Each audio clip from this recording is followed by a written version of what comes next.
کہ فتاوی رضویہ شریف کے اندر حضور اعلیٰ حضرت نے پیر ہونے کی اور فتاوی شارح بخاری کے اندر حضور شریف الحق امجدی علیہ الرحمہ نے پیر ہونے کی جو 4 شرطیں بتائی ہیں، الحمدللہ وہ شرطیں ان کے اندر پائی جاتی ہیں۔ وہ شرطیں کیا ہے کہ سنی صحیح العقیدہ ہو، اور سنی صحیح العقیدہ مفتی ابو ذر غفاری صاحب، مفتی حسام الدین صاحب ایسے ہیں کہ مسلک اعلیٰ حضرت کے اتنے پابند ہیں، اتنے پابند ہیں مسلک اعلیٰ حضرت کے کہ چشتیہ سلسلے میں ہونے کے باوجود عرس تو ہو رہا ہے، قوالی نظر نہیں آ رہی ہے۔ ورنہ اسی پرلیا میں چونکہ میں بھی 4-5 سال یہاں رہ چکا ہوں، اسی پرلیا میں عرس اس وقت تک مکمل نہیں ہوتا ہے جب تک کہ قوالی کی محفل نہ سجا لی جائے، اور پھر یہ خیال نہیں کیا جاتا ہے کہ شریعت کے احکام کیا ہیں، رسول اللہ کے فرامین کیا ہیں، اللہ نے ہمیں ایک پیغام کیا دیا ہے۔ ان ساری چیزوں کو بالائے طاق رکھ کر عرس کو قوالی کی صورت میں منایا جاتا ہے، تب جا کر کے ہمارا عرس مکمل ہوتا ہے۔ تو پہلی شرط ہے سنی صحیح العقیدہ ہونا۔ دوسری شرط ہے اتنا علم رکھتا ہو کہ اپنے مسائل کو کتابوں سے اخذ کر سکے، اور علم کے حوالے سے مفتی ابو ذر صاحب کے بارے میں، مفتی حسام الدین صاحب کے بارے میں اگر میں کچھ لفظ گشائی کروں تو شاید یہ ان کی شان میں گستاخی ہو جائے گی، اس لیے کہ علم و ادب کے اس منزل پہ یہ فائز ہیں، اللہ نے وہ مقام عطا کیا ہے کہ آپ ناز کریں کہ آپ کی ڈیم ڈیہا میں ایسے ایسے 2 انمول ہیرے رہتے ہیں۔ الحمدللہ ایک شرط ہو گئی سنی صحیح العقیدہ ہونا، جس شرط اور جس معیار پہ یہ دونوں کھرے اترتے ہیں۔ دوسری شرط کہ اتنا علم رکھتا ہو کہ اپنے مسائل کو کتابوں سے اخذ کر سکے، اس معیار پہ بھی یہ پورے اترتے ہیں۔ اور تیسری شرط ہے کہ فاسق معلن نہ ہو، اس پہ بھی یہ کھرے اترتے ہیں۔ اور چوتھی شرط کہ ان کا سلسلہ حضور تک پہنچتا ہو۔ الحمدللہ خواجہ بنگالہ اور خواجہ غریب نواز کے نسبت سے، اور حضور غوث اعظم کے نسبت سے، حضرت علی مرتضیٰ کے نسبت سے یہ سلسلہ حضور تک پہنچتا ہے، سبحان اللہ۔ تو اس حوالے سے پیر ہونے کی جو شرطیں ہیں جو سرکار اعلیٰ حضرت نے فتاوی رضویہ شریف کے اندر بیان فرمایا ہے، جو فتاوی شارح بخاری میں حضرت علامہ شریف الحق امجدی نے بیان فرمایا ہے، وہ چاروں شرطیں پائی جاتی ہیں، اور کسی جھولا چھاپ کے ہاتھوں میں ہاتھ دے کر اپنی آخرت برباد کرنے سے بہتر ہے کہ ایسے عالم دین کے ہاتھوں میں ہاتھ دیا جائے، تاکہ آپ کا ایمان بھی سلامت رہے، آپ کا عقیدہ بھی سلامت رہے۔ انہی چند اعلانات کے ساتھ میں ہندوستان کا وہ لہجہ جس لہجے کی سگبگاہٹ ہی سے دم توڑتی ہوئی محفلوں کو زندگی کی نئی امنگ مل جاتی ہے۔ یوٹیوبر حضرات جب کل کو تھمبنیل تیار کریں گے تو کہیں یہ ہیڈنگ نہ لگا دیں کہ اقبال اشرف نے مجمع میں ہنگامہ برپا کر دیا، اقبال اشرف نے مجمع میں آگ لگا دی، اقبال اشرف نے گردہ اڑا دیا۔ میرے بھائی، جلسہ ہنگامہ کے لیے نہیں کیا جاتا ہے، جلسہ امن و شانتی کا پیغام دینے کے لیے کیا جاتا ہے، جلسہ آگ لگانے کے لیے نہیں کیا جاتا ہے، جلسہ دلوں میں لگی نفرت کی آگ کو بجھانے کے لیے کیا جاتا ہے، جلسہ گردہ اڑانے کے لیے نہیں کیا جاتا ہے، جلسہ صفائی آدھا ایمان ہے یہ پیغام دینے کے لیے کیا جاتا ہے۔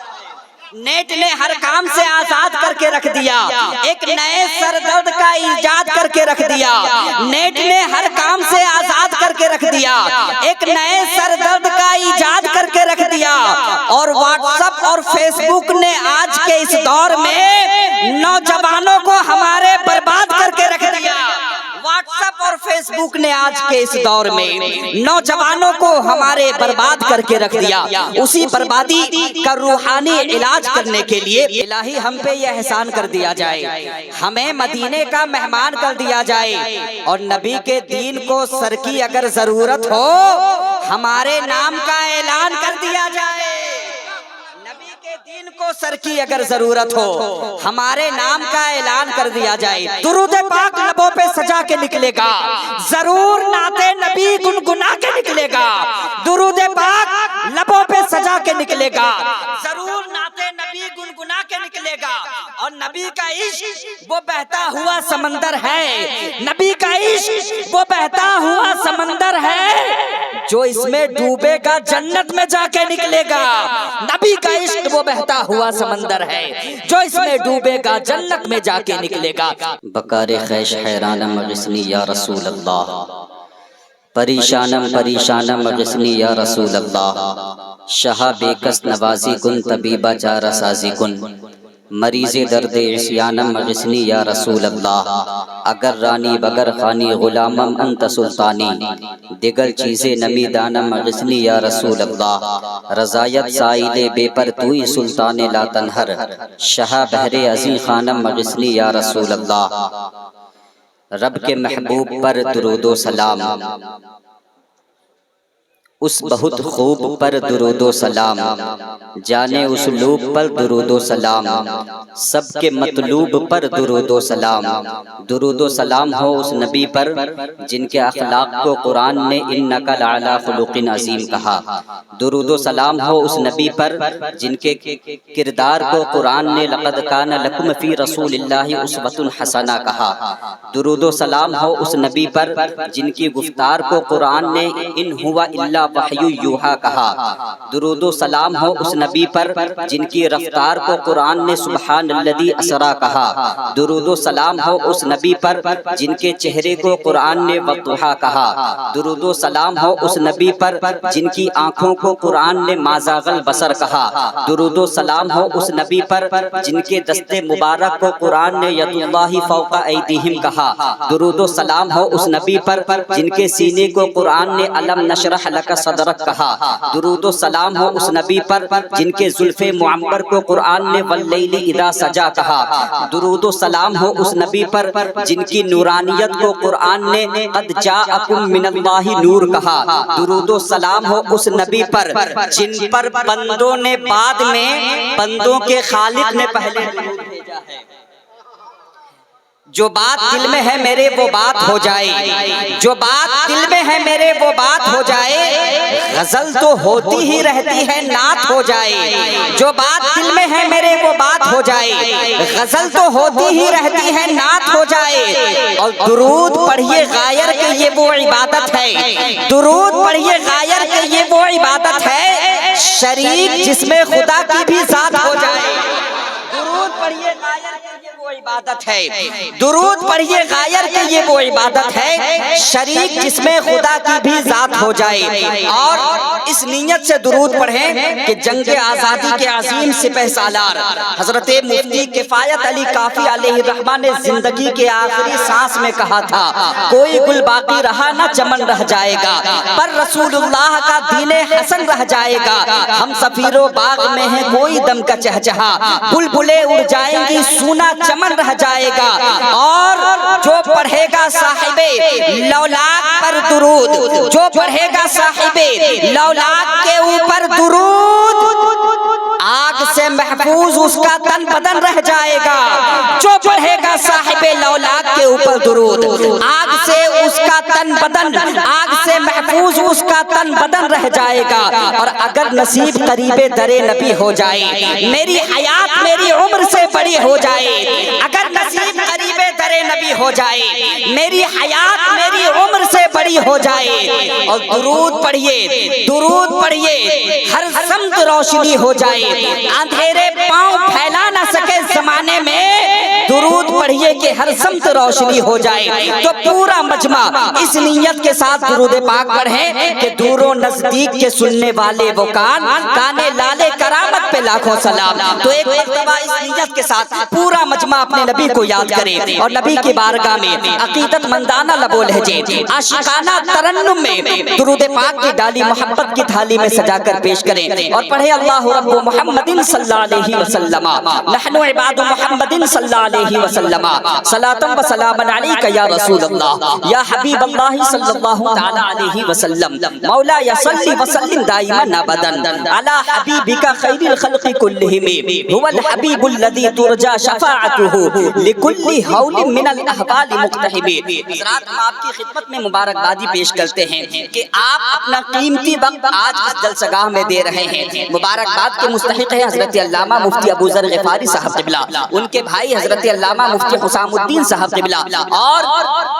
اس جلسے کو کامیاب کرنے کے لیے جتنے لوگوں نے جس طور پہ بھی شرکت کی ہے، میں تمام لوگوں کی خدمت میں مبارکبادی پیش کرتا ہوں، اس لیے کہ یہ جو خوبصورت منظر آپ کی نگاہوں کے سامنے ہے، اتنا بڑا جلسہ یوں ہی نہیں سجتا ہے، اس کے لیے دلی جذبات کا مظاہرہ کرنا پڑتا ہے، خلوص کا مظاہرہ کرنا پڑتا ہے، عشق کا مظاہرہ کرنا پڑتا ہے، تب جا کر اتنا خوبصورت جلسہ سجتا ہے۔ جب آپ اپنے دلی جذبات اور دل کے خلوص کو پیش کرتے ہیں، پھر مدینے والے مصطفیٰ جانے رحمت کی رحمتیں آتی ہیں، پھر بغداد سے غوث اعظم کی نظر عنایت ہوتی ہے، اجمیر سے غریب نواز غریبی پروری فرماتے ہیں، بریلی شریف سے اعلیٰ حضرت کا فیضان جاری ہوتا ہے، اور اس فیضان کی شمع بجھنے نہ پائے اس لیے اس میں خواجہ بنگالہ عشق کا تیل ڈالتے ہیں، تب جا کر کے ایسا جلسہ منشأ شہود پہ آتا ہے۔ اسی لیے میں کہتا ہوں سوچ بھی عشق پر مشتمل چاہیے، فیض غوث و رضا مستقل چاہیے، سوچ بھی عشق پر مشتمل چاہیے، فیض غوث و رضا مستقل چاہیے، اور صرف پیسوں سے ہوتا نہیں منعقد، صرف پیسوں سے ہوتا نہیں منعقد، ایسا جلسہ سجانے کو دل چاہیے، صرف پیسوں سے ہوتا نہیں منعقد، ایسا جلسہ سجانے کو دل چاہیے، سوچ بھی عشق پر مشتمل چاہیے۔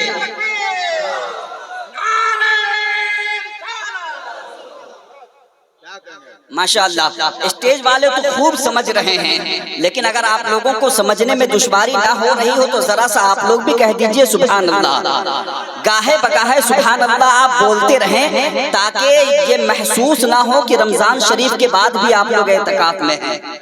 اور اگر آپ لوگوں نے خاموش رہنے کا روزہ رکھا ہوا ہے تو پورا مجمع ایک مرتبہ سبحان اللہ کے ذریعے افطار کر لیجئے، ذرا سا اور محبتوں کے ساتھ کہہ دیں سبحان اللہ۔ اب یہاں سے میں نعت کا ایک مطلع پڑھتا ہوں، اس کے بعد میرے محبت فہرست میں ایک نام ہے جو پورنیہ کی بہت بڑی شخصیت ہے، حضرت حافظ و قاری الحاج شمیم فیضی صاحب قبلہ، وہ آپ کی بزم محبت میں تشریف لائیں گے اور آپ سے ملاقات کریں گے، لیکن ان سے قبل میں نعت کا ایک مطلع پڑھتا ہوں۔ اگر بات آپ تک پہنچ جائے، بات آپ کی سمجھ میں آ جائے تو پورے مجمع سے سبحان اللہ کی صدائیں بلند ہونی چاہیے، اور اگر نہ بھی سمجھ میں آئے تو اتنا ضرور سمجھیے گا کہ کسی دنیا دار کی نہیں، نبیوں کے سردار کی بات ہو رہی ہے۔ میں شعر پڑھتا ہوں، آپ کی سماعتوں کی دہلیز پہ دستک دیتا ہوں۔ جو حبیب رب قدیر ہے اسی رہنما کی تلاش ہے، جو حبیب رب قدیر ہے اسی رہنما کی تلاش ہے، میری آرزو کو ہر ایک گھڑی در مصطفیٰ کی تلاش ہے، جو حبیب رب قدیر ہے اسی رہنما کی تلاش ہے، میری آرزو کو ہر ایک گھڑی در مصطفیٰ کی تلاش ہے، اور میری نبض ہاتھوں میں تھام کر اے طبیبو کیوں کر ہو مزمحل، میری نبض ہاتھوں میں تھام کر اے طبیبو کیوں کر ہو مزمحل، میں مریض عشق رسول ہوں مجھے کب دوا کی تلاش ہے، میں مریض عشق رسول ہوں مجھے کب دوا کی تلاش ہے، اور نہیں ہے اس سے بڑھ کر کوئی دوا، ہے یہی تو نسخہ کیمیا، نہیں ہے اس سے بڑھ کر کوئی دوا، ہے یہی تو نسخہ کیمیا، وہ درود ورد زباں رکھے جسے بھی شفا کی تلاش ہے، وہ درود ورد زباں رکھے جسے بھی شفا کی تلاش ہے۔ اور درود تو اس لیے بھی پڑھنا چاہیے آج کہ آج درود ہی کا دن ہے۔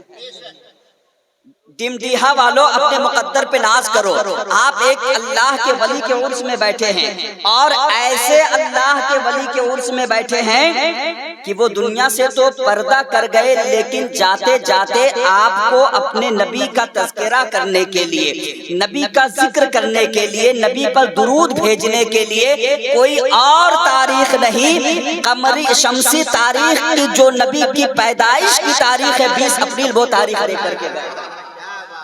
وہ تاریخ دے کر کے گئے ہیں۔ الحمدللہ یہ پروگرام ہر سال 20 تاریخ کو ہوتا ہے۔ اللہ تعالیٰ اس کی بہاروں سے ہمیں اور آپ کو مالا مال فرمائے۔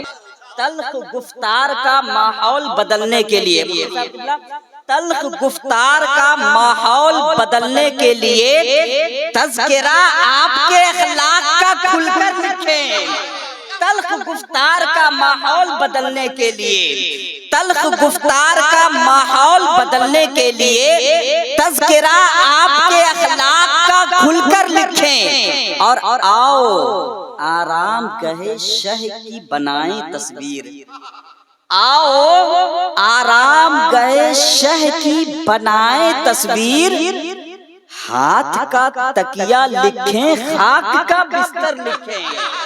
آؤ آرام گئے شہ کی بنائیں تصویر، آؤ آرام گئے شہ کی بنائیں تصویر، ہاتھ کا تکیہ لکھیں خاک کا بستر لکھیں۔ جب بھی ہم تذکرہ شہر پیمبر لکھیں، اس کو بالائے زمین خلد کا منظر لکھیں، اور یاد کریں گفتگو یاد کریں کھول کر قرآن حکیم، پھر انہیں لفظ و معانی کا سمندر لکھے۔ دیکھیں آہستہ پڑھنے کا ہرگز یہ مطلب نہیں ہوتا ہے کہ وہ شعر ہلکا ہے کہ نہیں؟ آہستہ پڑھنے کا ہرگز یہ مطلب نہیں ہوتا ہے کہ وہ شعر ہلکا ہے۔ میں نے قسم خدا کی بڑے اچھے اشعار پڑھے، لیکن آپ لوگوں نے اتنے اچھے طریقے سے سنا نہیں۔ ذرا سا محبتوں کے ساتھ اپنے نبی کو پکارے، اور پورا مجمع یہاں سے لے کر وہاں تک اپنے ہاتھوں کو فضاؤں میں اٹھا کر کہتے لبیک یا رسول اللہ، لبیک یا رسول اللہ، لبیک یا رسول اللہ۔ فضائے عشق میں میری اڑان دیکھو گے، زمین والوں میرا آسمان دیکھو گے۔ فضائے عشق میں میری اڑان دیکھو گے، زمین والوں میرا آسمان دیکھو گے، زمین والوں میرا آسمان دیکھو گے۔ اور اگر بات آ جائے نبی کی عظمت کی، پھر تم ہی بتاؤ وہاں اپنی جان دیکھو گے۔ جہاں بات آ جائے حضور کی عظمت کی، پھر تم ہی بتاؤ وہاں اپنی جان دیکھو گے۔ بڑی اچھی سماعت ہے آپ کی، بس اسی سماعت کی لو کو اسی طریقے سے بیدار رکھیں۔